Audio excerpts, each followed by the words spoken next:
আমরা মনে করবো যখন আপনাদের ডাক দেবো, আপনাদের সাথে কথা বলে ডাক দেবো। এই লেদার কমপ্লেক্সের অন্যায়কে যারা অন্যায় করবে তাদের বিরুদ্ধে আমাদের রুখে দাঁড়াতে হবে, তাদের বিরুদ্ধে প্রতিবাদ করতে হবে, প্রতিবাদ প্রতিরোধ করে তুলতে হবে।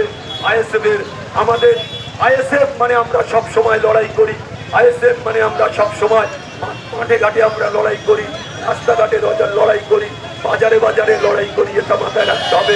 তাই সমস্ত মানুষকে আমার পক্ষ থেকে আন্তরিক শ্রদ্ধা ভালোবাসা আবেদন রেখে সবাইকে ভালো থাকবেন, সুস্থ থাকবেন, আপনারা যেভাবে এসছেন সাবধানে ফিরে যাবেন।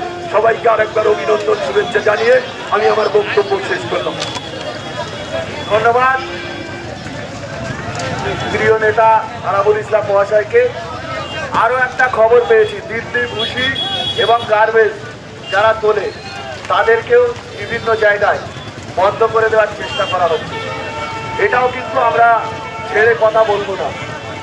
আমাদের যারা কর্মীরা আছে এখানে তাদেরকে অনুরোধ করব, আমাদের যারা নেতৃত্বরা আছে তারা সেই বিষয়গুলো দেখে নেবে, কোথায় কোথায় অসুবিধা আছে আমাদেরকে জানাবে, আমরা বাকিটা দেখে নেব। সবাইকে আন্তরিকভাবে ধন্যবাদ জানাচ্ছি।